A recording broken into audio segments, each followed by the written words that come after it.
Hello, good evening, नमस्कार, आदाब। मेरा नाम है आरजे राज। आप देख रहे हैं राज की बात। राज की बात is an association with R K psychotherapy. All thanks to doctor Rakesh Kripalani. My health partner is Apollo clinic.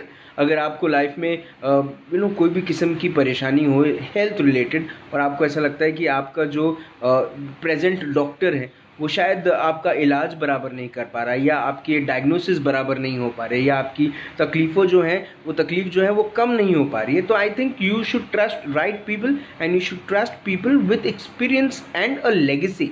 Apollo clinic is now in Nagpur and I think Apollo clinic एक मात्र ऐसा एक क्लिनिक है नागपुर में जिसकी खुद की एक लेगेसी है, जो कहती है कि whatever we do it with complete honesty, and we ensure that our services to the our health services to the patients comes up with some great deliveries. So life में अगर pen कम करना है तो you have a brand in Nagpur called Apollo clinic which is at Ghat road. My food partner is Madhuram south Indian cafe, झंडा चौक, धर्मपेट में. Life में जब इडली सांभर खाने का मन हो और ऐसा आपको लगे कि यार अच्छी जगह खानी है, तो the right place is Madhuram South Indian Cafe, which gives you a South Indian flavor with everything they deliver. My startup partner is AV E-commerce Solutions. अगर आपके पास है कोई सामान बेचने के लिए तो इनके पास खरीदार है. आई थिंक लाइफ में भले ही आज जिस मुद्दे पे हम बात करने वाले हैं वो मुद्दा आपको शायद अलाउ नहीं करता कि ये आप खाएं, लेकिन मुझे ऐसा लगता है कि अगर आइसक्रीम खानी है ना तो सबसे बेस्ट खानी है, और नागपुर की एक ऐसी आइसक्रीम ब्रांड आज की तारीख में लोगों के दिल में बस गई है जिसका नाम है Lickstars. So the best of ice cream, the best of popsicle ice cream is at Lickstars. Lickstars का first store they opened at Dharampeth which is just opposite Lahori, and their brand new store is now at Mathe Chowk. So you can always go there and buy your ice cream and buy love. आज हम जिस मुद्दे पे बात करने वाले हैं उसमें थोड़ी चीनी कम है, पर क्या वाकई में चीनी से प्रॉब्लम होती है? क्या वाकई में डायबिटीज़ हमारी ज़िंदगी में बहुत ज़्यादा ख़तरा है? क्या डायबिटीज़ और कोरोना वायरस का कोई बहुत अनडिस्क्लोज्ड रिश्ता है? ये सब बातें हम करने वाले हैं. हमारे साथ आज अपोलो क्लिनिक के दो बड़े डॉक्टर्स हैं, दो बड़े ब्रांड्स में बोलूँगा. When it comes to diabetes we have doctor Anoop Agarwal, and when it comes to a paediatrician, जब हम बच्चों की बात करते हैं तो Himani Meshram is one big name. तो सबसे पहले हम बात करते हैं डॉक्टर अनूप अग्रवाल से. Hello doctor Anoop Agarwal, good evening. Hi, good evening. Welcome to राज की बात. Thank you for inviting me. सबसे पहले तो हम ये बोलते हैं कि we are into a very safe zone, so that's reason we are not wearing the mask, but ensuring that we are at a very safe zone. तो अगर आप भी कोई सेफ जोन में है तो मास्क मत पहनिए, लेकिन अगर आप कोई अनसेफ जोन में है तो मास्क पहले पहनिए. डॉक्टर अनूप अग्रवाल है मेरे साथ. सर, कोविड-19 का माहौल शुरू है बाहर, कोरोना वायरस रोज़ संक्रमक बढ़ाते जा रहा है, एंड एक तरफ डेथ्स रेट भी नागपुर में बहुत बढ़ गई है. चिंता का विषय है. चिंता का विषय इसीलिए है क्योंकि कोरोना को प्रिवेंट करना जरूरी है, उसे फैलने से रोकना जरूरी है. जो 3 मंत्र हमारे प्रधानमंत्री ने दिया है, एक सोशल डिस्टेंसिंग, मास्क और सैनिटाइजेशन या हैंड वॉश, ये अगर 3 फॉलो किया तो इससे डेफिनेटली स्प्रेड होने से बचाया जा सकता है. सर, आप एक डायबिटोलॉजिस्ट हैं, आप इतने पॉपुलर डायबिटोलॉजिस्ट हैं. मैं आपसे जानना चाहता हूँ कि क्या कोरोना वायरस और डायबिटीज़ का कोई रिश्ता है, कोई दोस्ती है? इसे दूसरे तरीके से बोलूँगा मैं, ये रिश्ता नहीं दुश्मनी है बोलूँगा. अच्छा. डायबिटीज अगर अनकंट्रोल्ड रहा लॉन्ग टर्म पे तो थोड़ा हमारे शरीर में कैसा है, इम्यूनिटी जिसे लड़ने की क्षमता बोलते हैं किसी भी इन्फेक्शन की, वो कम हो जाती है. ये अच्छा. इन जनरल सभी डायबिटीज में होता है जी. कोरोना एक ऐसा वायरस है जिसमें जैसे दूसरे वायरस होते हैं जो इन्फेक्शन करते हैं तो शरीर उससे लड़ता है, उससे बाहर आता है जी. हमारी डायबिटीज जैसे अनकंट्रोल रही तो ये इन्फेक्शन लड़ने की जो क्षमता है वो कम होने के कारण होता क्या है कि कोरोना थोड़ा सा इफेक्ट ज्यादा कर देता है, इसीलिए इनको थोड़ा हाई रिस्क माना जाता है. सर, एक बड़ी लेमैन्स लैंग्वेज में मैं आपसे पूछूंगा, डायबिटीज होता कैसे है? देखिए डायबिटीज के दो प्रकार होते हैं मूल तौर पे, टाइप 1 और टाइप 2 जी। टाइप 1 जो है हमारे पीडियाट्रिशियन मैडम, हमारे दोस्त वो ज़्यादा अच्छे से बताएंगे। टाइप 2 के बारे में बताना चाहूँगा, जनरली अनुवांशिक होता है, कभी कभी ऐसा होता है किसी को कारण नहीं होता है, और बहुत सारी मल्टीपल फैक्टर्स होते हैं। इसे इस छोटी सी मीटिंग में डिस्कस करना बहुत कठिन है, लेकिन डायबिटीज के लिए स्क्रीनिंग बहुत जरूरी है। यदि आपके फैमिली हिस्ट्री में अगर डायबिटीज है, जैसे मम्मी पापा कोई सगे रिश्तेदार को डायबिटीज है, तो आपको स्क्रीन करना जरूरी है। या फिर आपके फर्स्ट रिलेटिव, फर्स्ट जो ट्री होता है उसके फर्स्ट रिलेटिव्स में भी देखो डायबिटीज है, आपको स्क्रीन करना जरूरी है। मेरे हिसाब से तो आप 40 साल क्रॉस करते हैं तो हर साल एक बार एक सिंपल सी टेस्ट, रैंडम ब्लड शुगर जो हमारे टिप ऑफ फिंगर से हो जाती है जी, उससे हम अगर चेक कर ले तो हमें पता चल जाता है कि डायबिटीज की शुरुआत तो नहीं है या डायबिटीज तो नहीं है। सर लेकिन टाइप 1 की अगर हम बात करें तो वो जानना भी थोड़ा सा ज़रूरी है, इसलिए मैं उसके लिए आपको मैडम ज़रा जी मेरे साथ एक बड़ी जानी मानी नागपुर की पेडिट्रिशियन है। ये बड़ा डिफ़िकल्ट नाम है, हम माफ़ कीजिएगा, डॉक्टर हिमानी मेश्राम है हमारे साथ। मैम एक रिश्ता जो लोगों का बन जाता है डायबिटीज़ के साथ, डायबिटीज़ की शुरुआत होती है टाइप 1 से, क्या है ये टाइप 1? तो टाइप 1 यूजुअली होता है ऑटो इम्यूनिटी से, जैसे बड़े लोगों में टाइप 2 ज़्यादा कॉमन होता है, बच्चों में टाइप 1 होता है, जिसमें जैसे एंटीबॉडीज नॉर्मली अपने बॉडी में प्रोड्यूस होते हैं जो बाहर के इन्फेक्शन को कंट्रोल करता है जी। कभी कभी ऐसा होता है कि अपने एंटीबॉडीज अपने ही ऑर्गन के अगेंस्ट एक्ट करता है, जिससे वो उसका अपना ही पैनक्रियास डिस्ट्रॉय करता है, जिसके वजह से इंसुलिन प्रोडक्शन एकदम कम हो जाता है और थोड़े दिन के बाद बंद हो जाता है। अच्छा, तो इसके कॉजेज यूजुअली बच्चों में जेनेटिक माना जाता है या ऑटो एंटीबॉडी जो होता है उसके वजह से होता है। धीरे धीरे जैसे जैसे पैनक्रियास डिस्ट्रक्शन होता है, इंसुलिन प्रोडक्शन भी कम होते होते फिर बंद होती है, उसकी वजह से डायबिटीज होता है। बच्चों की अगर हम बात करें, क्योंकि आप एक जानी मानी चाइल्ड स्पेशलिस्ट हैं, बच्चों की अगर बात करें तो क्या क्योंकि डायबिटीज़ की इस वक्त हम बात कर रहे हैं, क्या डायबिटीज़ हेरिडिटरी है? क्या वो माता पिता से या हाँ, कुछ परसेंटेज ऑफ डायबिटीज़ हेरिडिटरी भी होता है। जैसे अगर किसी को डायबिटीज़ है तो 5% चांसेस है कि उनके सिबलिंग्स को भी हो, तो ये हेरिडिटरी भी होता है। या कंजेनिटल, उससे ज़्यादा वो जेनेटिक कॉजेज जो है, काफ़ी सारे म्यूटेशंस होते हैं जिसके वजह से ये होता है। जिस किस्म का खान पान इस वक्त बच्चे कर रहे हैं, बच्चे घरों में अंदर हैं इस वक्त, आप मुझे ऐसा लगता है कि अभी आपके पेशेंट भी कम हो गए होंगे क्योंकि बच्चे बाहर नहीं निकल पा रहे हैं, लेकिन क्या वाकई में बच्चों का घर में रहना उनको बहुत ज़्यादा तनाव दे रहा है? अगर हाँ, आजकल ऐसे काफ़ी पेरेंट्स की चिंता है क्योंकि घर पे ही रहते हैं तो बहुत एंग्जाइटी होती है, बाहर जाने का एजिटेशन होता है, तो इसकी वजह से बच्चों में काफ़ी एंग्जाइटी इश्यूज हो रहे हैं और बाहर जाके खेलना वगैरह भी कम हो रहा है। इसके वजह से वो जो स्क्रीन टाइम है, जैसे टीवी ले लो, मोबाइल ले लो, क्योंकि अभी माँ बाप कितना संभालेंगे तो दे देते हैं, लाइक चलो मोबाइल देख लो, चलो टीवी देख लो।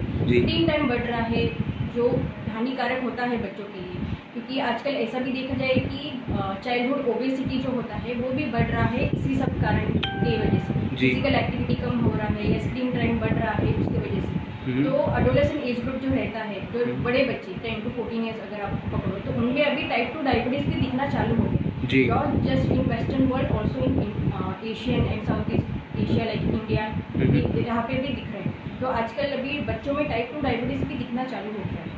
ओके, डायबिटीज़ रिलेटेड अगर हमारे जितने भी व्यूअर्स देख रहे हैं, अगर आपके मन में भी कोई ऐसा सवाल है जो डायबिटीज़ रिलेटेड हो या हार्ट डिजीज़ से रिलेटेड हो, तो ज़रूर आप अपना सवाल पूछ सकते हैं। डॉक्टर अनूप अग्रवाल और डॉक्टर हिमानी मेश्राम से मैं आपका सवाल पहुंचाऊंगा और उम्मीद करूंगा कि वो आपके सवाल का जवाब दें।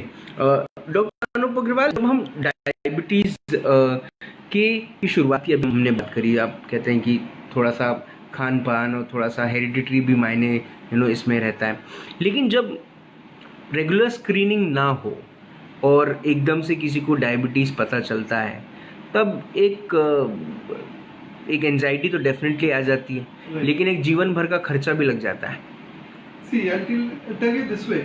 अपन इस तरीके से देखते हैं, डायबिटीज का डायग्नोसिस होना बहुत जरूरी होता है। क्यों? क्योंकि अर्ली स्टेजेस में हो सकता है डायबिटीज के कोई सिम्टम्स ही ना हो। सिम्टम्स के नाम पर जैसे बार बार पेशाब होना या ज्यादा प्यास लगना, बहुत सारा खाना खाने की भूख लगना, ये सब एक जनरल सिम्टम्स है जो हम किसी भी बीमारी में बीमारी नहीं बोलेंगे, हम एक नेचुरली देख सकते हैं जी। कभी कभी असिम्टोमेटिक होता है कि पेशेंट की शुगर 250, 300, 400 शुगर होती है और असिम्टोमेटिकली घूमते रहता है जी। Diabetes is called as a silent killer. Silent killer मतलब कैसा, इसके सिम्टम्स बहुत कम होते हैं लेकिन अंदर में डैमेज चालू रहता है। तो डायबिटीज का डायग्नोसिस होने से घबराना नहीं है। डायबिटीज हो गया मतलब एंड ऑफ द वर्ल्ड नहीं है जी। डायबिटीज का ट्रीटमेंट बहुत अच्छा अवेलेबल है एंड डायबिटीज से हम अपनी शुगर एकदम कंट्रोल रख सकते हैं। बहुत सारे जी जी जी आप बोलिए बोलिए। मुद्दा ये ही है कि डायबिटीज क्या बला है। डायबिटीज एक है जो शरीर में शुगर बढ़ाती है। शुगर बढ़ने के कारण हमारे अंग ऑर्गन जो अंग होते हैं उन पर दुष्प्रभाव पड़ता है, जैसे हमारी नसें, आंखें, किडनी, फेफड़े, हार्ट, ये सब चीज़ों को हम अगर शुगर कंट्रोल करते हैं अच्छे से और डॉक्टर की सलाह मानते हैं, जो डाइट का कंट्रोल बताया है, जो दवाइयाँ लेते हैं, जिस प्रकार से बताया है वैसा लेते हैं तो इसे कंट्रोल किया जा सकता है। और कंट्रोल किया जा सकता है तो हम एक समझ लीजिए नॉर्मल जो व्यक्ति होता है जिसे डायबिटीज़ नहीं है उस लेवल पे लाके रख सकते हैं। प्रॉब्लम कहाँ आती है, जब डायबिटीज़ कंट्रोल नहीं हो, मतलब डायबिटीज़ का डॉक्टर अगर डॉक्टर से फॉलोअप ना रखे, दवाइयों का ध्यान ना दे, परहेज ना करे वगैरह वगैरह एक्सपायरी रीजनों से, तब प्रॉब्लम आती है। अच्छा। लेकिन अगर डायबिटीज़ का ट्रीटमेंट अच्छे से लिया और उसे कंट्रोल में रखा तो एज गुड एज जो रिस्क होता है हम उसे कम कर सकते हैं। हमारा डायबिटीज़ का ट्रीटमेंट का मुद्दा एक ही होता है, जो इमीडिएट तो कुछ नहीं होगा लेकिन over the years, may be 5 years 10 years down the line, जो आने वाले खतरे हैं या आने वाली जो बीमारियां उनसे बचा जा सकता है, जैसे हार्ट अटैक, पैरालिसिस, नसें खराब हो जाना और वगैरह वगैरह, जो उसकी आंखों के पर्दे खराब हो जाना, ये कॉम्प्लिकेशन से बचा जा सकता है। इस कॉम्प्लिकेशन को पोस्टपोन किया जा सकता है। एक नेचुरल जो हमारी एक एज होती है उसे एक एवरेज एज के साथ में मैच किया जा सकता है, बशर्ते हम डायबिटीज़ की ट्रीटमेंट बराबर करें। मुझे एक बात बताएं आप कि कई सारे ऐसे लोग हैं जो ये मानते हैं कि वो मीठा तो नहीं खाते, ग्रीन टी पीते हैं, ब्लैक कॉफ़ी पीते हैं, मिठाई नहीं खाते, तो फिर उनको डायबिटीज़ क्यों हो जाता है? जैसा मैंने बताया था कि इसके कई कारण हैं, उसमें से एक है हमारे हेरिडिटी, अच्छा, मोटापा। उसके अलावा हमारे शरीर में बहुत सारे स्ट्रेस फैक्टर्स होते हैं, ये सब चीज़ें डायबिटीज़ को प्रीडिस्पोज करते हैं जी। मीठा खाना और डायबिटीज़ होना, ये दोनों में बहुत ज़्यादा रिलेशन नहीं है। लोगों को क्या डायबिटीज़ में क्या रिलेशन है, जब डायबिटीज़ हो चुका है और बहुत सारा मीठा खा रहे। अच्छा, जिस व्यक्ति को नॉर्मल शुगर चल रही है तो कितना मीठा खाएंगे, हफ्ते में एक बार या 15 दिन में एक बार, मैं सबसे ज़्यादा कोई मीठा खाता हूँ जी। लेकिन चीज़ें हैं कि जो मल्टी फैक्टोरियल बोलते हैं हम लोग, बहुत सारे फैक्टर्स इसमें काम करते हैं। लेकिन डायबिटीज़ का डायग्नोसिस बहुत ज़रूरी है, जिसलिए मैंने कहा स्क्रीनिंग। एक 50 रुपए की शुगर की जांच आपको डायग्नोसिस दे सकती है, बशर्ते आप उसको रेगुलर बेसिस पे हर साल करें। जो मेनली 45 years 40 years प्लस है, जिनको बीपी है, हार्ट की शिकायत है, स्पेसिफिकली उनके लिए, क्योंकि early diagnosis will get too early intervention, और अर्ली इंटरवेंशन मतलब अर्ली ट्रीटमेंट, और अर्ली ट्रीटमेंट से हम बहुत सारी चीज़ें, बहुत सारे कॉम्प्लिकेशन बचा सकते हैं। मैं हिमानी मैम से ज़रूर जानना चाहूँगा about kids, and I have a very interesting question for you ma'am. But sir मैं आपसे जानना चाहता हूँ, जो इस वक्त की जो लाइफस्टाइल है जी, एक जनरल लाइफस्टाइल जो है वो दो अलग किस्म की है। एक है कि बहुत सारे लोग फिटनेस की तरफ रुझान बढ़ा है, फिटनेस की तरफ वॉक करने जाते हैं, वर्कआउट्स करते हैं, योगा करते हैं, ज़ुम्बा करते हैं, न जाने बहुत सारी चीज़ें ऐसी करते हैं जिससे उनके हैप्पी सेल्स हमेशा जागे रहें, उनका पसीना निकले और वो वर्कआउट करते हैं अपनी फ़िटनेस के लिए। दूसरे ऐसे लोग होते हैं जो 11-12 बजे आराम से सोकर उठते हैं और उनका एक अलग जीवन होता है, लेकिन उनके खान पान में भी अगर आप देखें तो बहुत ज़्यादा ऐसा डिफरेंस नहीं है। जैसे एक मिथ ये है कि even if you are fit, diabetes will not leave you, it will always be behind you. Is that true? You have touched a very sensitive topic and just make you aware of few things. तीन चीजें होती है, एक मैं type 2 diabetes की बात कर रहा हूँ जी। टाइप 2 डायबिटीज में तीन चीजें मोटी मोटी होती है। एक डायबिटीज नहीं है, that means you are a normal person जी। एक होता है डायबिटीज और एक होता है ग्रे जोन, जिसमें प्री डायबिटीज बोलते हैं अपन, या डायबिटीज की शुरुआती स्टेज जी। शुरुआत में सुनने में बड़ा अटपटा लगेगा, फिर ध्यान से सुनिए जी। डायबिटीज होना और ना होना एक ब्लैक एंड व्हाइट जोन है, बट एक ग्रे जोन है जिसमें प्री डायबिटीज बोलते हैं हम लोग।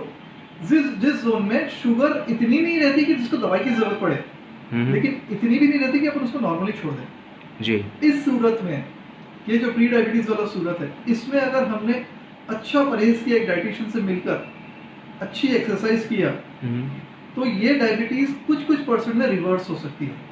ओके अब इसका दूसरा पार्ट देखते हैं। इसमें अगर आपने परहेज नहीं किया, आपने एक्सरसाइज नहीं की, डॉक्टर को रेगुलर फॉलोअप नहीं दिखाया, this will convert to full blown diabetes. अब मुद्दा क्या होता है कि भाई पेशेंट का शुगर बढ़ा रहता है, वो बोलता है यार मार्जिनल है, 20-25% बढ़ा हुआ है और क्या है, लेकिन यही पीरियड होता है कि जब हम अगर मान लो अच्छा परहेज, एक्सरसाइज और परहेज के साथ साथ डॉक्टर को दिखाएं जी, तो ये डायबिटीज हम कभी कभी क्या तो पोस्टपोन कर सकते हैं, क्या तो कभी कभी रिवर्स कर सकते हैं। फॉर एग्जाम्पल अगर आपने ये सब चीजें किया, और ये सिर्फ 3 महीने की बात नहीं रहती, अरे डॉक्टर ने बोला 3 महीना मीठा नहीं खाना, डॉक्टर ने बोला परहेज करना, नहीं। प्री डायबिटीज एक ऐसी कंडीशन है जो अंडर डायग्नोस्ड है, 1 नंबर 2 अंडर लाइक लोगों को इसके बारे में दे आर इग्नोरेंट, उनको मालूम नहीं है। सो ये जो पीरियड है, अगर हमने डॉक्टर को बराबर दिखाया, उसका फॉलोअप लिया, सिर्फ दवा की जरूरत नहीं है, लेकिन परहेज और एक्सरसाइज वही है जो डायबिटीज वाले को। अच्छा, में क्या अंतर लगा ट्रीटमेंट में? ट्रीटमेंट में एक ही अंतर है, डायबिटीज वालों को ट्रीटमेंट लगता है, प्री डायबिटीज वालों को सिर्फ परहेज और एक्सरसाइज लगता है। बट अनफॉर्चुनेटली हमारे इंडियन सोसाइटी में ये दोनों को ट्रीटमेंट नहीं मानते। ये बोलते हैं कि अरे यार ये क्या है, वो तो कुछ भी नहीं, मैं तो मीठा नहीं खाता, बट आलू चावल ये सब चालू रहता। अच्छा, तो these are also very like you can say glucogenic, मतलब शुगर बढ़ाते हैं ये सब। इसके लिए dietitian is the best person who can help you, and the second one is doctor, third one is your gym coach. जी, बिल्कुल सही बात है मैम। एक बड़ी इंपॉर्टेंट बात अभी सर ने कही कि एक तरफ मिठाई बंद है लेकिन आलू और चावल शुरू है। आलू मैम बच्चों के जीवन में बहुत इंपॉर्टेंट रोल प्ले करता है। भले आलू का लोग बहुत मजाक उड़ाते हैं कि आलू खाने से इंसान मोटा हो जाता है, लेकिन आलू plays a very important role because nowadays these packed wafers are playing every child's best friend. Yeah. So they cannot live without wafers. They cannot, I mean, I don't want to take the names, but then these things, these fried junks are making a hell lot of money, and creating a lot of health issues for kids. So what are the options kya hai ma'am apart from these junks? तो जैसे बड़ों में है वैसे बच्चों में भी junk food avoid तो करना ही है, क्योंकि डायबिटीज़ आजकल टाइप 2 डायबिटीज़ बच्चों में भी दिखना चालू हो गया है because of the obesity, hyperlipidaemia और ये सब प्रॉब्लम की वजह से। तो घर पे आप बनाओ, जो भी पैकेट है, जो आपको कोई भी चीज़ पैकेट से फोड़ के खानी पड़ रही है मत लो। आप खरीदेंगे नहीं तो बच्चे नहीं खाएंगे। आप घर पे बनाओ, हेल्दी बनाओ, थोड़ा कम ऑयल डाल के, या कभी तो ऐसे 15 दिन में एक बार ऐसे दो, उनको इंसेंटिव दो कि आप अगर नहीं बाहर से नहीं खाएंगे तो हम लोग घर पे बनाएंगे। घर में जो भी हेल्दी फूड है उसका यूज़ करें, जितना भी घर पे जैसे सब्जी है, फल है, वो से जो भी पैकेज फूड्स है वो नहीं यूज़ करना है। नॉट इवन मैगी मैम, जो भी पैकेट है। और ये कंट्रोल एक्चुअली बच्चों को नहीं समझा सकते, उनको नहीं समझता है जी क्या अच्छा है क्या बुरा है। ये पेरेंट्स को सिखाना ज़्यादा इम्पोर्टेंट है, क्योंकि वो अगर लाएंगे ही नहीं घर पे और घर पे ही सब हेल्दी फूड करेंगे तो बच्चे नहीं खाएंगे, बच्चे बाहर जाके नहीं। मैम आपने फूड के बारे में बताया, but when it comes to activities, specially these activities when you said that screen time बढ़ गया है। अब मैम कोरोना वायरस का तो माहौल हम समझ सकते हैं, but ma'am generally also the screen time has engaged a lot of kids into a mobile phone. Yes, so that also, so exercise is also a very important part in a kid's life. Minimum 1 hour per day उनको खेलना ही है, बाहर activity करना है, जो भी उनको game पसंद है। स्क्रीन टाइम यूजुअली 24 आवर्स में just maximum 2 hours screen time should be made available. वो स्क्रीन में सब स्क्रीन आते हैं, फिर आप टीवी लो, कंप्यूटर लो, लैपटॉप लो, मोबाइल लो, तो 2 घंटा उनको अगर करना है तो 2 घंटा कर सकते हैं, उससे ज़्यादा नहीं देना चाहिए। इससे अच्छा है कि घर पे एक्टिविटीज़ करो, पेरेंट्स और किड्स मिलके कुछ ड्राइंग करो, पेंटिंग करो। अगर कोई दूसरी एक्टिविटी में अगर अपन बच्चों को इन्वॉल्व करें तो वो स्क्रीन टाइम अपने आप ही कम हो जाएगा। तो 24 आवर्स में 2 आवर्स, उससे ज़्यादा नहीं किया तो अच्छा है। जब पेरेंट्स आते हैं अपने बच्चों को लेके आपके पास और आप ये डायग्नोज करते हैं कि बच्चे को डायबिटीज़ भी है, क्या रिएक्शन आता है पेरेंट्स का? तो ऑब्वियसली एकदम से जब हम बताते हैं कि डायबिटीज़ है तो डर तो होता ही है। और वो कितना कम से कम बच्चा था जिसका आप अगर याद करें? Usually type 1 diabetes 4 to 8 years में डिटेक्ट होता है, और टाइप 2 देखा जाए तो एडोलेसेंट एज ग्रुप में आजकल टाइप 2 भी होता है जी। तो इसलिए पेरेंट्स का और बच्चों को नहीं समझा सकते हैं। अभी इतने 5 साल के बच्चों को आप बोलोगे डायबिटीज़ है, उनको नहीं समझेगा, तो इसलिए पेरेंट्स को इन्वॉल्व करते हैं। तो हम लोग हमेशा साइकोलॉजिस्ट को भी साथ में रखते हैं जब ऐसी न्यूज़ कोई देनी होती है, क्योंकि ये पूरा मल्टी डिसिप्लिनरी होता है बच्चों के लिए। पेरेंट्स के साथ, पीडियाट्रिशियन के साथ, एंडोक्राइन जो स्पेशलिस्ट है उनको बिठा के, एक साइकोलॉजिस्ट, उनको एक डाइटिशियन, क्योंकि डाइट भी काफ़ी मेन होता है, तो डाइटिशियन को मिला के बच्चे को खाने में क्या पसंद है उसके हिसाब से डाइट बनाना, ये सब चीज़ें होती हैं जब हम उनको बताते हैं कि डायबिटीज़ है। क्या मसाला डोसा बच्चों के लिए अच्छा है खाने के लिए? क्योंकि एक मसाला डोसा का चैंपियन देख रहा है स्वप्निल श्रवण है, उसका रेस्टोरेंट है, तो ही अगर घर पे बनाओ, हेल्दी है तो आप घर पे खा सकते हैं, लेकिन वही मैं बोल रही हूँ, लेकिन फिर भी ज़्यादा ऑयली नहीं, ज़्यादा फैटी नहीं, जितना भी हेल्दी आप कर सकते हैं वो उतना करें। ओके सर, डायबिटीज़ के साथ साथ एक और चीज़ जो हर किसी की दिल की धड़कन बढ़ा देती है जब वो ये सोचते हैं कि दिल की धड़कन कहीं रुक ना जाए, विच इज़ हार्ट डिजीज़। अब क्या रिश्ता है हार्ट डिजीज़ और डायबिटीज़ का?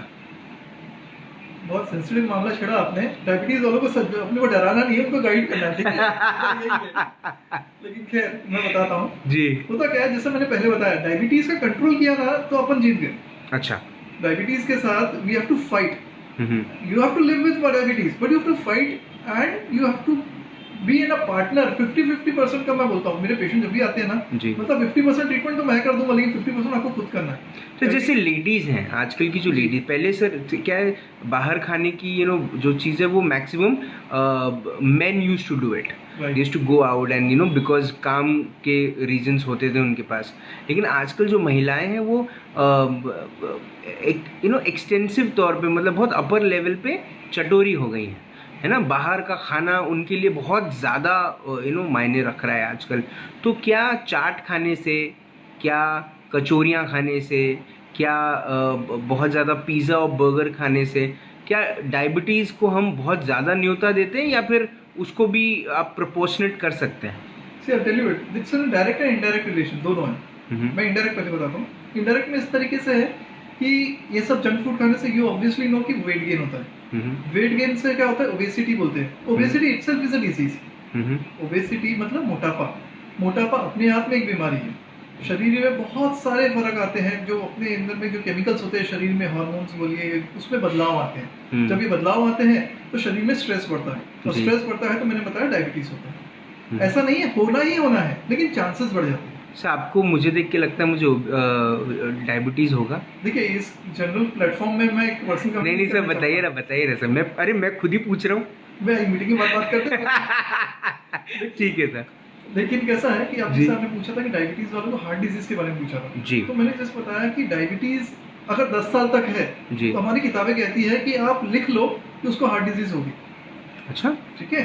लेकिन अनकंट्रोल्ड डायबिटीज, अनकंट्रोल मतलब डॉक्टर को नहीं दिखाना, कंट्रोल में नहीं रखना, और उसके जो नंबर्स होते हैं जी, जो भी डॉक्टर देखना चाहे उसके पॉसिबल जो भी ट्रीटमेंट करता है, जो जांचें करता है, वो अगर कंट्रोल में नहीं है तो फिर हार्ट डिजीज के चांसेस ज़्यादा बढ़ जाते हैं एक आम पब्लिक से। समझ में आया सर? इम्यूनिटी, अब कहते हैं कि आप डायबिटीज़ जिसको है उसकी इम्यूनिटी वाकई में कमज़ोर हो जाती है। जी हाँ। कोई भी वायरस हो, जैसे आज की तारीख में से Covid virus is playing its best role. हम इस वक्त में कम्युनिटी चेन को ब्रेक करने की बहुत कोशिश कर रहे हैं। तो डायबिटीज़ जिनको है जी, उनको इस वक्त क्या प्रिकॉशंस लेनी चाहिए जिससे वो कोविड वायरस से भी बच सकें? Very good. देखिए, जैसा मैंने बताया कि 3 मंत्र, सोशल डिस्टेंसिंग, मास्क और हाथ धोना, ये तो सभी को फॉलो करना, चाहे डायबिटीज हो ना हो। डायबिटीज वालों को क्या स्पेशल करना है? सबसे पहले घर में रहें जी, हेल्दी खाना खाएं, हाई न्यूट्रिशियस फूड खाएं जो आपके डायबिटिक डाइट को मैच करती है। अंडा अगर खा सकते हो तो बहुत अच्छी बात है, of course the white part. तीसरा कैसा है कि बनते कोशिश डॉक्टर के पास में टेली कम्युनिकेशन से करें या फिर ऑनलाइन वीडियो कंसल्टेशन करें। आजकल बहुत से डॉक्टर्स वीडियो कंसल्टेशन कर रहे हैं, टेली कंसल्टेशन कर रहे हैं। अपोलो क्लिनिक करता है जी। देखिए कैसा है कि we are working on it और we are trying to get it, because थोड़ा सा we are in a phase जी। अभी लॉकडाउन के चलते कई चीजें हैं जो डिले हो जाती हैं जी, बट एनी हाउ ये एक बहुत अच्छा तरीका है to avoid hospitals, to avoid like contact with people, and specifically doctor एक अपने आप में हॉस्पिटल जाते हैं तो you are putting yourself to a risk जी। खासकर आप पब्लिक प्लेसेस में मत जाइए, क्राउडेड प्लेसेस में मत जाइए। खरीदी के लिए कोई रिश्तेदार जो यंग बंदा है जिसको ये सब परेशानियां, उनको भेजिए। And try to be at home as far as possible, because corona कब किस सूरत में किसको इन्फेक्ट करेगा बताना कठिन है। सच बात। कई सब क्लिनिकल केसेस होते हैं, किसी किसी को कोरोना होता है लेकिन कोई सिम्टम्स ही नहीं आते, बस कोरोना हो जाता है और ठीक हो जाते हैं। कोई प्री सिम्टोमेटिक मतलब सिम्टम्स आने के पहले वाले फेज में होता है, उसमें भी इन्फेक्टिव होता है। तो ये सब चीज़ें हम बताना कठिन होता है। लेकिन ये 3 चीज़ें जो मैंने बताया, ये साथ साथ आप घर में रहिए, डायबिटीज़ का कंट्रोल अच्छा करिए। कंट्रोल अच्छा नहीं है तो definitely consult your phone doctor over phone, and if he insist to come down to clinic you have to, because it's a part of treatment and corona prevention. True true. Ma'am, बच्चों की अगर हम बात करें, बच्चे घर में ही हैं तो किस किस्म की तकलीफ़ें, किस किस्म के सिम्टम्स अगर पेरेंट्स बच्चों में देखें तो तुरंत में कंसल्ट करें डॉक्टर को when it come two diabetes and also heart disease? तो डायबिटीज़ अगर सिम्टम्स यूजुअली जैसे बहुत भूख लगती है, बहुत पेशाब होता है, लेकिन ये बहुत बार बच्चों में इतना माना नहीं जाता कि ये सिम्टम्स है। तो अगर बच्चे को अगर चक्कर आ रहा है, जैसे ग्लूकोज लेवल एकदम से कम हो जाता है, इसके वजह से चक्कर आ रहा है, थकान हो रही है ना, ये सब चीज़ें हो तो आपको तुरंत लेके जाना है। क्योंकि बच्चों में ऐसा देखा जाए कि डायबिटीज़ के सिम्टम्स से ज़्यादा 40 to 50% present directly into diabetic ketoacidosis जो बोलते हैं हम लोग, जो एकदम बहुत बड़ा कॉम्प्लिकेशन होता है बच्चों में। कभी कभी तो उसके वजह से ही वो बच्चा डायग्नोस होता है कि उसको डायबिटीज़ है। तो अगर उसको चक्कर आ रहा है, आकड़ी आ रहा है, ऐसा कुछ सीरियस और कुछ खाना नहीं खा रहा है, एकदम सुस्त पड़ा है, तो तुरंत लेके जाना है।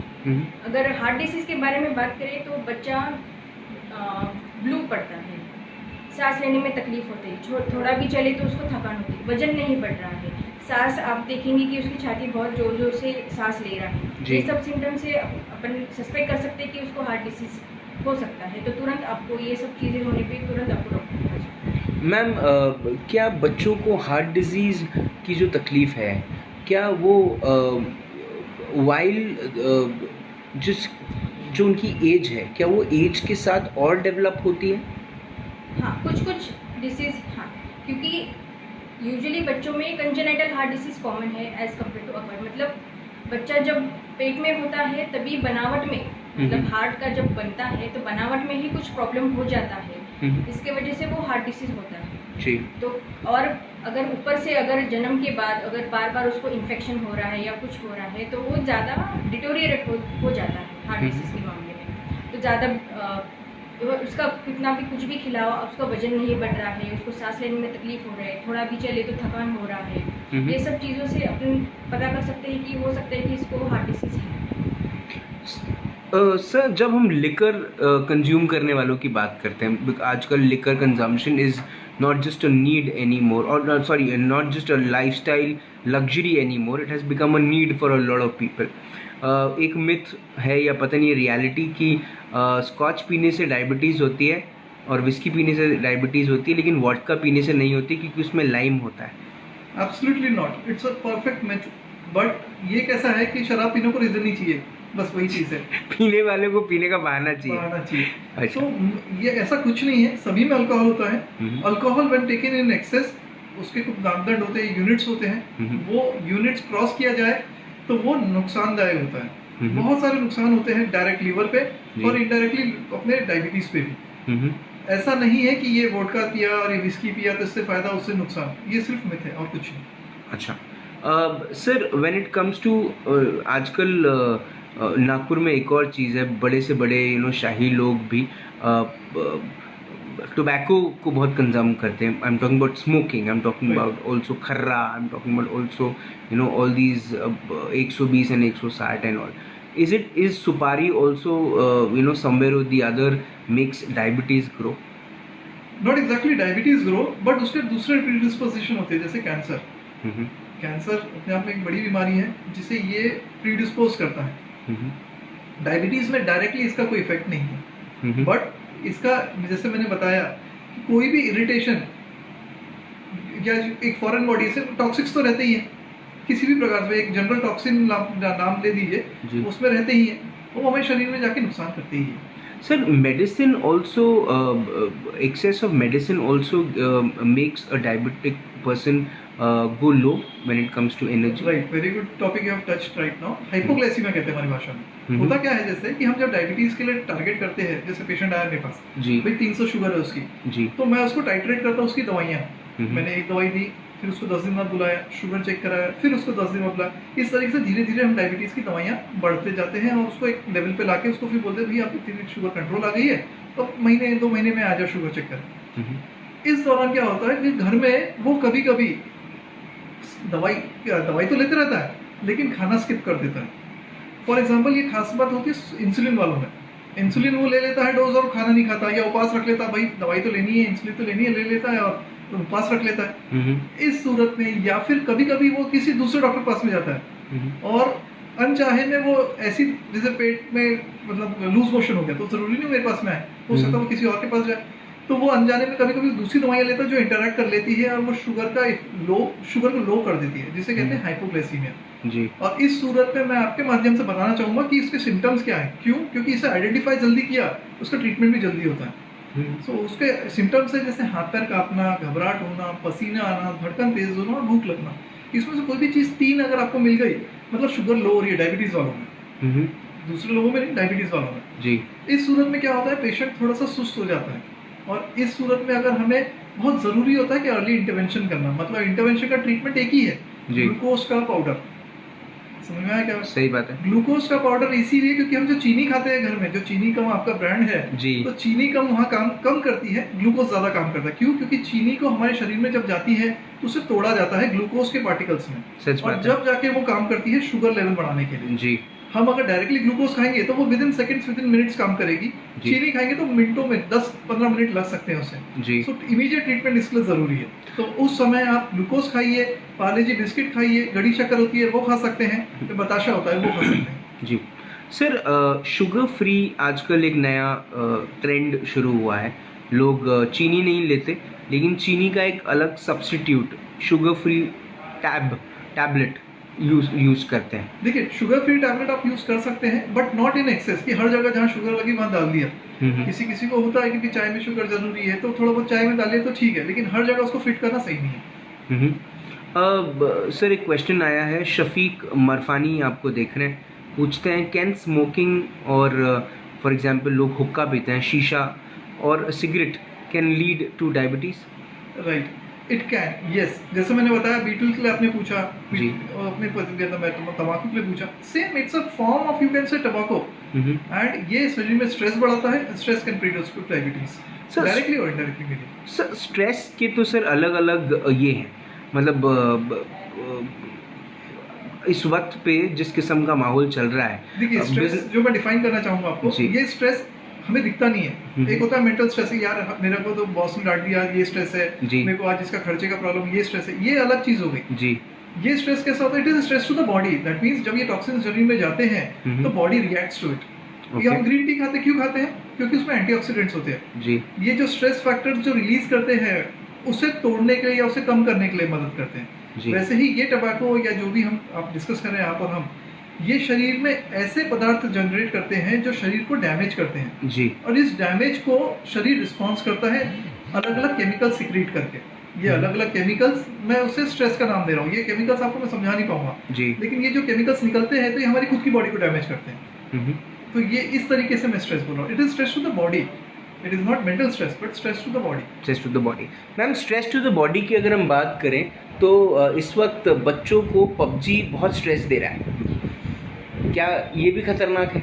हाँ, मतलब कोई भी आप अगर कंटिन्यूसली कोई भी स्क्रीन में, वही बोल रही हूँ, अगर एक्टिविटी कम है और स्क्रीन टाइम आपका ज़्यादा है तो उससे बॉडी में हानिकारक होना ही है, क्योंकि उससे वजन बढ़ेगा, कोलेस्ट्रॉल लेवल उसकी वजह से बढ़ जाता है, ओबेसिटी जो बढ़ जाता है उसकी वजह से। एक्चुअली कंटिन्यूसली वो देखने की वजह से बच्चे बहुत एंग्जाइटी भी होता है उनको, बहुत एंशियस हो जाता है, बहुत एजिटेटेड हो जाता है, फिर उनको कंट्रोल करना भी बहुत मुश्किल है। इसलिए ऐसे गेम्स कम से कम खेलें, वही। मैम मदर्स जो हो रही हैं वो आजकल थोड़ा सा उनका पहले जब 2-3 महीने का लॉकडाउन था तब बच्चों को बहुत इम्पोर्टेंस मिली, अब बच्चों को कोई देख भी नहीं रहा है। मतलब अभी पेरेंट्स भी कहीं ना कहीं थक रहे हैं इस बात को लेके कि वो बच्चों को देख रहे हैं कि बच्चे दिन भर स्क्रीन टाइम में बिजी हैं। क्या करना चाहिए, कैसे और क्या क्या चीज़ें आप एज अ डॉक्टर सजेस्ट करेंगी, as a child specialist suggest करेंगी? तो बहुत सारी दूसरे एक्टिविटीज़ होते हैं, जैसे अगर आपके बच्चे को पेंटिंग पसंद है या ड्राइंग पसंद है या डांसिंग है सिंगिंग है, मतलब और बाकी बहुत सारी एक्टिविटीज़ है apart from mobile and TV. तो ये सब एक्टिविटीज़ में भी अगर आप इन्वॉल्व करें 1-2-4 घंटा इसमें, इस मतलब 2-4 घंटा फ़ोन में बिताने से अच्छा है कि 2-4 घंटा आप ये सब एक्टिविटीज़ में जिसमें उनका इंटरेस्ट है, उनका टैलेंट भी निकल आए, वो सब चीज़ें करेंगे तो बेहतर है। और आजकल वैसे भी स्कूल तो सब ऑनलाइन भी चल रहा है, तो पढ़ाई में भी थोड़ा बहुत टाइम उसमें भी जाता ही होगा, लेकिन बाकी सब एक्टिविटीज़ जो घर पे कर सकते हैं सब मिलके कीजिए। कोई गेम खेल लीजिए या कुछ ऐसे डिस्ट्रैक्ट करने को बच्चे को apart from mobile and TV, तो ये सब करेंगे तो बेहतर। मैम, अपोलो क्लिनिक में जब बच्चे आते हैं, पेरेंट्स बच्चों को लेकर आते हैं आपके पास, अपोलो क्लिनिक की तरफ से आप उनको क्या एक स्पेशल ध्यान देती हैं जो आपके हिसाब से makes Apollo clinic special for kids? तो Apollo is very good for kids because एक ही रूफ के नीचे आपको काफ़ी चीज़ें मिल जाती हैं। जैसे अगर मुझे किसी का ब्लड टेस्ट करना है या किसी का और कोई ओपिनियन लेना है, या डाइटिशियन है यहाँ पे जो बच्चों के खाने की चॉइसेस के हिसाब से आपको डाइट चार्ट बना देती है। तो एक ही छत के नीचे अगर आपको इतनी सारी चीज़ें मिल रही है, जैसे बहुत बार मुझे ऐसा होता है कि अगर मैं दवाई भी लिख के देती हूँ, मैं पेरेंट्स को बोलती हूँ कि आप दवा लेके प्लीज़ एक बार आइए, क्योंकि बहुत कंपोजिशन बहुत डिफरेंट रहता है सिरप्स के फॉर्म में जी। तो अगर इधर ये भी है तो अगर तुरंत अगर एक ही इसमें अगर आपको सब कुछ मिल रहा है तो why not Apollo, seriously. Sir, एक सवाल आया सुनीता सिंघानिया मैम का, कहते हैं कि सर अभी मीठे में भी शुगर फ्री आ रहा है, तो खाना चाहिए या नहीं? I'll tell you the same reason. मैंने कहा कि शुगर फ्री को सब्स्टिट्यूट मत करिए शुगर का। जैसे अब शुगर फ्री मीठा आ रहा है तो इसका मतलब ये हुआ कि शुगर उसमें सब्स्टिट्यूट हो गई है, शुगर फ्री डाला है, ऐसा मत करिए। चाय में थोड़ा डालिए ठीक है, लेकिन मिठाई खा रहे हैं शुगर फ्री के नाम से तो ये नहीं करना है। अच्छा, जहाँ बहुत जरूरी है, जब को लगता है कि नहीं इसमें बिना शक्कर के तो स्वाद ही नहीं आएगा, वहाँ अपने को शुगर फ्री लेना है। शुगर फ्री की मिठाइयाँ खाना बोलो तो it is not fair, it is not fair. Sir, on a very layman's thought, sir जितने भी हमारे बुजुर्ग हैं जब हम उनको देखते हैं तो उनकी जो एज हम देखते हैं तो there are people who have also crossed 90 years of age, right? And there are many, I mean, right. Not a few, but there are many. Still their bones are very strong, still their immune power is stronger than the ones which we say at, अभी Himani ma'am ने बताया कि at a very less age also a kid can have diabetes. तो sir क्या ऐसा वो उन्होंने खाया है जो शायद हम नहीं खा रहे? क्या उनकी ऐसी एक्टिविटीज़ थी जो उन्होंने करी जो हम नहीं कर रहे हैं, जिसकी वजह से at a very early age people are in prone to get diabetes and heart diseases and things like that? See, I'll tell you what, एक तो होता है जेनेटिक, किसी की कद काठी बहुत अच्छी होती है, एक होता है एक्चुअल एज और एक होता है बायोलॉजिकल एज। कोई व्यक्ति 70 साल में उसकी बायोलॉजिकल एज जो एक्चुअल एज होती है 70 साल की, लेकिन बायोलॉजिकल एज होती है 60 इयर्स की या 55 इयर्स की। अच्छा, आप देखते होंगे कि भाई हमारे यहाँ ऐसे भी बुजुर्ग है यार, तुम्हें देख के एज पता नहीं चलता कि 70 साल के हो, लगते 60 साल के हो, 55 साल के हो। This is what I call biological age. Actually जो होती है हमारी एज वो जेनेटिक पे भी डिपेंड करता है और साथ साथ हमारे डाइट पे भी डिपेंड करता है, हमारी एक्टिविटी पे भी डिपेंड करता है, हमारे बहुत सारी चीजें। जैसे हमारे पुराने लोग बोलते हैं बहुत मजबूत थे, जो आप बता रहे हैं 90 साल तक जो जी रहे हैं, उन्होंने बचपन में बहुत मेहनत की है, अच्छे भारी काम किए हैं, अच्छा खाना खाया है, तो उसका इफेक्ट इनको ओल्ड एज में मिलता है। जैसे मैंने बताया डायबिटीज में अगर आज आपने कंट्रोल किया तो हम अगले 10 साल बचा रहे अपने। अगर हमने आज डायबिटीज कंट्रोल नहीं किया तो हार्ट अटैक हो सकता है 5 साल में आए, हो सकता है 10 साल में आए। वही चीज हमने अगर आज डायबिटीज कंट्रोल कर लिया तो हो सकता है हार्ट अटैक 20 साल बाद आए। 20 साल बाद मतलब फ्रॉम एज ऑफ 40 हम बोल रहे हैं कि किसी को अगर हार्ट अटैक डायबिटीज वाले को 60 में आता है तो अच्छा कंट्रोल किया तो हो सकता है 75 में आए। देखिए जाना सबको है जी, जाना सबको है, रीजन कुछ भी हो सकता है जी। दुर्भाग्य से उम्र के साथ उम्र किसी को नहीं छोड़ती जी, उम्र सबको बराबर जो है एक ही तराजू पे लाके छोड़ती है जी। ये सत्य है जो हमें एक्सेप्ट करना जरूरी है, लेकिन हम अपना बुढ़ापा कैसे जीते हैं वो हमारा आज डिसाइड कर सकता है। क्यों? क्योंकि हम रेगुलर ट्रीटमेंट ले, कंट्रोल में रखें, उस पर डिपेंड करता है। पुराने लोग बहुत मजबूत क्यों बोलते थे? क्योंकि उनका दिनचर्या खान पीन बहुत अलग था। साथों साथ जैसे मैंने बताया जेनेटिक, ऊपर वाले की दया, ये भी हमारी बायोलॉजिकल एज को एकदम कंट्रोल करने में मदद करता है। जैसे आप देखते हैं कई फीमेल्स रहती है 60 इयर्स की रहती है लेकिन 40 इयर्स की दिखती है जी। This is what is biological age जी। तो उसका रीजन मेकअप भी हो सकता है। अच्छा sir, when it comes to diabetic people, when if somebody is having diabetes, उसका सर डायग्नोज्ड हुआ, उसको पता चला कि वो उसको डायबिटीज़ है, can he rewind, can he get back to the level where he would not be called as a diabetic patient? I told you, देखिए प्री डायबिटीज एक कंडीशन है जिसमें दवा की जरूरत नहीं पड़ती, लेकिन उससे परहेज और एक्सरसाइज ऐसा करना पड़ता है जैसे डायबिटीज वालों का। That is the place where he can rewind, वो that is the place he can come back to non diabetic region, but not for life. उसको लाइफ में आगे जाके डायबिटीज होने का खतरा है, लेकिन यदि उसने परहेज एक्सरसाइज किया तो जैसे मैंने बताया उसको पोस्टपोन किया जा सकता है। किसी केस में 5 साल, किसी केस में 2 महीना, we don't know, depend patient to patient. But जिसको डायबिटीज हो गया है उसका डायबिटीज ठीक नहीं होगा। कभी कभी क्या होता है, अरे भाई डॉक्टर ने दवाई लिखा 10 दिन की, एक कोर्स हो गया, मेरा डायबिटीज ठीक हो गया। अरे भाई वो दवा खाया है इसीलिए शुगर कंट्रोल आ गई है, डायबिटीज ठीक नहीं हुआ है। तो डायबिटीज की दवा जीवन भर चलेगी। और मुझे ऐसा लगता है कि डायबिटीज, बीपी या ऐसी क्रॉनिक बीमारियां जो होती है जो लंबे समय तक चलती है, उसकी दवा रेगुलर लेने से लोग डरते हैं या इसकी दवा की आदत पड़ जाती है। सबसे बड़ा मेरा सामने प्रॉब्लम बताओ आपको क्या है, just share on your platform. सामने वाला बंदा आता है ना तो इंसुलिन के लिए बोला तो पहले भाग जाता है जी, वो डरता है इंसुलिन से। बट बच्चों में भी आई गेस मैडम इंसुलिन बहुत लिखते होंगे, सो ये इंसुलिन से घबराना नहीं है। इंसुलिन के बहुत सारे मिथ्स हैं sir. Insulin looks like insulin का जो लिया जाता है वो वाया इंजेक्शन लिया जाता है। जी सर, डर इंजेक्शन से होता है सर। देखिए आप डॉक्टर हैं सर, आपको क्या पता, हमको पता है सर, जो इंजेक्शन लेते हैं उनको पता है। जी देखिए कैसा है, this is one of the cause की इंसुलिन का रिलक्टेंस की वो है। बहुत सारे मिथ होते हैं इंसुलिन के पीछे। एक, उसकी आदत पड़ जाती है, ऐसा कुछ नहीं है। आपकी बॉडी की डिमांड है, आपके शरीर में इंसुलिन नहीं है इसीलिए बाहर से दिया जा रहा है, उसकी टैबलेट आई नहीं इसलिए बाहर से दिया जा रहा है। फॉर एग्जाम्पल आपको बता देता हूँ, थायराइड। थायराइड तो सुना ही होगा आपने, लोगों को थायराइड ज्यादा काम करता है, कम काम करता है। जिसमें कम काम करता है हम टैबलेट देते हैं थायराइड की, बहुत सारे ब्रांड के नाम से। थायरोक्सिन हमारी दवाई होती है जी। अब वो थायरोक्सिन क्या है, एक प्रकार का हार्मोन है। हार्मोन मतलब केमिकल है, वो गले में होता है। वैसे ही डायबिटीज में एक हार्मोन है इंसुलिन, जैसे थायराइड का हार्मोन होता है वैसे ही इंसुलिन डायबिटीज। अब विज्ञान ने थायराइड के हार्मोन की टैबलेट बना ली, लेकिन इंसुलिन की टैबलेट नहीं बनी, इसलिए उसे इंजेक्शन से लेना पड़ता है। वही चीज थायराइड में होती तो उससे भी इंजेक्शन से लेना पड़ता। सच बात, समझ में आया आपकी क्या कहना चाह रहा हूँ जी। तो कोई भी चीज की आदत नहीं पड़ती, उसकी डिमांड होती है। और वो डायबिटीज के लिए जब इंसुलिन लिखता है डॉक्टर, तो उसको कोई पर्सनल फायदा नहीं रहता। उसका फायदा रहता है कि पेशेंट का इंसुलिन से शुगर कंट्रोल रहे और उसे आगे जाके नुकसान ना हो। डायबिटीज से डेफिनेटली आप बोल रहे इंसुलिन से जैसे इंजेक्शन फियर होता है, लेकिन उसकी सुई बहुत छोटी होती है, बहुत महीन होती है। इट इज जो हमारे एक सुई लगती है ना, बहुत पतली सुई होती है, उसे ऐसा समझिए सबक्यूटेनियस देते हैं उसे, सबक्यूटेनियस मतलब स्किन के जस्ट नीचे, तो उससे पेन ज्यादा नहीं होता। एक दूसरा, उसकी आदत नहीं पड़ती। तीसरा, डायबिटीज के लिए जब इंसुलिन बहुत जरूरी होता है तभी डायबिटीज डॉक्टर लिखता है जी। इंसुलिन के भी बहुत प्रकार आते हैं, इसके लिए मैडम आपको ज्यादा अच्छा बताएंगे। बहुत प्रकार आते हैं और उनका एप्लीकेशन डॉक्टर डिसाइड करते हैं कि कौन सा इंसुलिन आपको लग रहा है। चाहे दवा हो चाहे इंसुलिन हो, शुगर कंट्रोल करना ही हमारा मुद्दा है। और साथों साथ डॉक्टर को दिखाते हुए उससे जो कॉम्प्लिकेशन होते हैं, जैसे कि मैंने एक छोटी मोटी बातें बताया, नसें खराब होना, आँख का पर्दा खराब होना, किडनी, हार्ट, ये सब चीज़ों पर प्रभाव पड़ना, उसको डॉक्टर बीच बीच में स्क्रीन करते रहता है। स्क्रीन मतलब बीच बीच में देखते रहते हैं ये कॉम्प्लिकेशन तो नहीं आया, उस हिसाब से वो ट्रीटमेंट मॉडिफाई कर सकता है और आपको गाइड कर सकता है जी।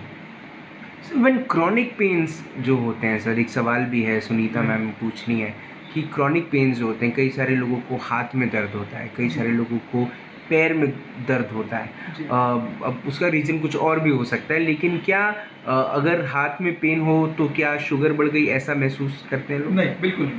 पेन बहुत सारे कारणों से हो सकता है, जिसे मतलब अनलिमिटेड कारणों से होता है, लेकिन डायबिटीज से डायरेक्ट पेन होगा ऐसा नहीं है। झुंझुनाहट अगर हाथ में हो रही है तो डायबिटीज के कारण नसें खराब होती है, उसके कारण हाथ में झुंझुनाहट आ सकती है, पैरों में झुंझुनाहट आ सकती है, जिसे हमने पिंस एंड नीडल्स फीलिंग बोलते हैं कि कोई सुई दबोच रहा है, उस टाइप की फीलिंग आ सकती है। या फिर जब व्यक्ति चलता है तो वो ऐसा उसे लगता है कि मैं कॉटन पे चल रहा हूँ, मतलब किसी नरम गद्दे पे चल रहा हूँ, चलता हार्ड फर्श पे है लेकिन उसे लगता है मैं कॉटन पे चल रहा हूँ। क्यों? क्योंकि नसें पैर की खराब हो जाती है। अब मैं एक चीज इसमें आपने सिंस बोला पेन के बारे में, जो मैंने बताया कि जो पिंस एंड नीडल्स वाली जो फीलिंग आई है, इस सूरत में क्या होता है, सेंसेशन कम हो जाते हैं जी। अधिकतर बार यहाँ से मतलब कलाई से आगे और पैरों में हमारी एड़ियों से आगे या फिर घुटने के नीचे से जी। इस सूरत में क्या होता है, जब चोट लग जाती है, हाथ जल जाता है किसी चीज से, पता ही नहीं चलता जी। इसे पेनलेस कहते हैं, पेन नहीं होता है। जी। फॉर एग्जांपल जैसे अभी कप, ग्लास का कप है, अब वो गर्म है, चाय गर्म है जी। तो हमने चाय का ग्लास पकड़ लिया गरम गरम, तो हाथ जल जाता लेकिन पता नहीं चलता। वो कप रखने के बाद देखते, अरे यार हाथ तो जल गया, पता ही नहीं चला। ये डायबिटीज है। डायबिटीज के कारण नस खराब हो गई और उसके कारण फील नहीं आ रहा। कभी कभी हम गर्म पानी सवेरे नहाते हैं, बाल्टी में बकेट में भरा है, हम हाथ डुबा देते तुरंत। डायबिटीज वालों को एक चीज मैं बताता हूँ कि यहाँ से डुबाए, मतलब डायबिटीज में इस तरीके से डुबा कर देखें कि यहाँ फीलिंग गर्म ठंडे की ज्यादा अच्छी रहेगी, क्योंकि ये कभी कभी डायबिटीज के कारण नसें हमारी, जैसे मैंने बताया कलाई के आगे खराब हो जाती तो फीलिंग ही नहीं आती, तो यहाँ जल भी जाएगा तो पता नहीं चलेगा। अरे ये तो पता ही नहीं था सर। यही तो माध्यम से मैं आपसे, आपकी मदद से लोगों तक पहुँचाना चाहता हूँ। जी सर, इंसुलिन की हमने जो बात करी मैम, मैं आपसे जानना चाहता हूँ सबसे पहले तो ये मैम कि जब छोटे बच्चे जब आपके पास आते हैं, बच्चे कुछ ऐसे होते हैं जिनको देखकर सबसे पहले चेहरे पे स्माइल आती है, लेकिन जब उनको उनकी डायग्नोज आप करती हैं और जब आपको ये पता चलता है कि they have diabetes, what's the reaction? तो मैंने जैसे बताया, पेरेंट्स को शॉक तो लगता ही है। आपको क्या लगता है? आपको भी शौक लगता है? हाँ, क्योंकि बच्चे को अगर रोज इंसुलिन देना है जी, तो ऑब्वियसली थोड़ा ये तो लगता ही है। लेकिन इंसुलिन जैसे बच्चों में मैंने बोला टाइप 1 होता है, इंसुलिन बनता ही नहीं है, या बहुत कम मात्रा में बने, आपको देना ही है जी। क्योंकि इंसुलिन से उसका ग्रोथ और डेवलपमेंट अच्छे से होगा, बच्चा अच्छे से ग्रो होगा, उसका वजन अच्छे से बढ़ेगा, या डेवलपमेंट अच्छे से होगा, तो आपको देना ही है। तो इंसुलिन देने के बाद ओवरवेट तो नहीं हो जाता बच्चा? नहीं। अच्छा। वो उसका जितना नीड है उतना ही वो डोज एक्चुअली कैलकुलेट किया जाता है। तो जब बच्चे को आता है उसके वजन के हिसाब से पहले डोज एडजस्ट किया जाता है कि इसको इतना देना है, तो वो इंसुलिन हम लोग चालू करते हैं और फिर फॉलोअप में हम लोग देखते हैं, क्योंकि वो एक डायरी मेंटेन करते हैं कि पूरा टाइम, पूरा हफ्ता में या ऐसे कितना ग्लूकोज है, उसके हिसाब से थोड़े बहुत चेंजेस अगर इंसुलिन में करना है तो वो कर सकते हैं। तो इंसुलिन भी बहुत प्रकार के होते हैं, जैसे शॉर्ट एक्टिंग होता है जो कम समय पे एक्ट करेगा, इंटरमीडिएट एक्टिंग होता है और लॉन्ग एक्टिंग होता है। तो यूजुअली जो खाना, नाश्ता या खाना ये स्पेसिफिक टाइमिंग के हिसाब से हम लोग को एडजस्ट करते हैं कि शॉर्ट एक्टिंग देना है कि कैसे देना है। अगर बच्चा खेलने जा रहा हो तो इंटरमीडिएट एक्टिंग देना है कि लॉन्ग एक्टिंग देना है, उसके हिसाब से वो सब एडजस्ट किया जाता है। तो क्या उसकी फिजिकल एक्टिविटीज़ बच्चे की अफेक्ट करती हैं अगर वो एक डायबिटिक है तो?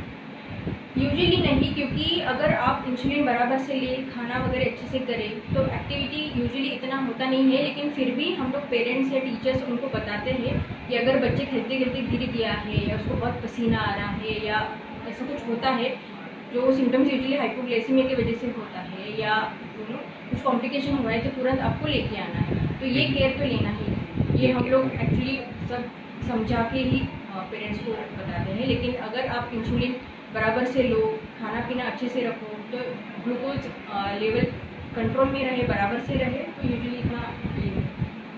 Sir, people say that in the next 2 years India will become the capital of heart attacks and the capital of diabetes of the world. When when these things come to you and you hear these things out, what's your opinion? See, I'll tell you what. आबादी बढ़ रही है, साथों साथ खान पीन बदल रहा है, westernisation आ रहा है हमारी सोसाइटी में। इंडियंस भी जो है आजकल वेस्टर्न कल्चर को कॉपी कर रहे हैं जी। हमारी एक्टिविटीज बदल गई हैं जी। मोर ऑफिस गोअर्स हो गए हैं, लेस लिबरल्स हो गए हैं जी। ये सब चीजें जो हैं, ये वेस्टर्नाइजेशन जिसे कहूँगा मैं, उसका एक इफेक्ट है। और दूसरा, मैं इसे इस तरीके से देखता हूँ कि यदि अवेयरनेस बहुत ज़रूरी है। अवेयरनेस बहुत ज़रूरी किस मायने में कि जैसे आपने बताया कि लोग कई हेल्थ कॉन्शियस हो गए हैं, जिम जाते हैं, वर्कआउट करते हैं, ये बहुत ज़रूरी हो गया। It is become essential. पहले ऑप्शनल था, it has become essential. This is what I feel. So ये चीज़ों में अगर आप ध्यान दिए तो जो ग्रोथ ऑफ डायबिटिक पेशेंट्स है न्यूली डायग्नोस्ड, शायद वो स्लो डाउन हो जाए। Sir, why should someone who is feeling a little uncomfortable probably and he thinks that he is a diabetic, why should he come to Apollo Clinic? See, I'll tell you. Diabetes जैसे मैंने बताया कि कई बार symptoms होते नहीं है, लेकिन अगर पता चले कि डायबिटीज़ का ट्रीटमेंट लेना है अपने को, तो अपोलो क्लिनिक में वी हैव अ टीम। मैं तो डायबिटोलॉजिस्ट हुई, फिजिशियन हुई, I take care of everything. But sometimes what happens, complications होते हैं डायबिटीज़ में, जैसे मैंने बताया। It is not short term complain, it is long term, जैसे अनकंट्रोल डायबिटीज रही या लंबे समय तक डायबिटीज है। सो जैसे फॉर हार्ट का कॉम्प्लिकेशन तो वी हैव अ कार्डियोलॉजिस्ट। अगर मान लो पैरों में अगर मान लो झंझनाहट आती है तो वी हैव लाइक न्यूरोलॉजिस्ट। अगर मान लो पैरों में छाले पड़ जाए, कोई जैसे आपने सुना ही होगा डायबिटिक फुट। डायबिटिक फुट क्या बोला है, पैरों में मैंने जैसे बताया सेंसेशन नहीं आता, हाथों में सेंसेशन नहीं आता, तो होता क्या है, छाला हो जाता है, डायबिटीज के कारण इन्फेक्शन पकड़ लेता है और वो दर्द ना होने के कारण पेशेंट डॉक्टर पास नहीं जाता, वो कुछ महीने निकाल देता है और उसमें पस पड़ जाता है और इतनी सड़न हो जाती है कि वो हड्डी तक पहुंच जाती है सड़न जी। तो इस सूरत में हमें डायबिटिक फुट कहते हैं ऐसे, क्योंकि कई ऐसे होते हैं। ये तो हम लोग चलो एजुकेटेड बंदे हैं तो आ जाएंगे, शहरों में रहते हैं, डॉक्टर का एक्सेस अच्छा इजी है तो वो आ जाता है। लेकिन जब इस प्रकार के कॉम्प्लिकेशन होते हैं तो ये मल्टी मॉडल हो जाता है, मतलब इसमें बहुत सारे डॉक्टरों की हेल्प लगती है। डायबिटीज कंट्रोल करना से इन्फेक्शन कंट्रोल करना मेरा काम है, साथ में सर्जन की हेल्प लगती है, जैसे ऑर्थोपेडिक सर्जन हो या जनरल सर्जन हो तो उनसे वो साथ में एक रेडियोलॉजिस्ट, नस, नाड़ी, ये सब चीजें जो है उसकी बराबर है कि नहीं है जी, ये सब चीजें हमारी टीम के हिसाब से हम काम कर सकते हैं। तो ये सब सुविधाएं हमारे अस्पताल में अवेलेबल, हमारे अपोलो क्लिनिक में अवेलेबल। जैसे ऑर्थोपेडिशियन, अगर हमें रेडियोलॉजिस्ट की मदद चाहिए कि नाड़ी कैसी है उसकी जांच करना, जैसे डॉपलर कहते हैं हमारी भाषा में जी, वो करना। कार्डियोलॉजिस्ट, मैं as a diabetologist and a physician, तो we work as a team and वो आएगा तो उसका सारा काम या जो उसका सारा ट्रीटमेंट है इन्वेस्टिगेशन के साथ अलावा, दवाइयों के अलावा, वो यहीं हो जाएगा।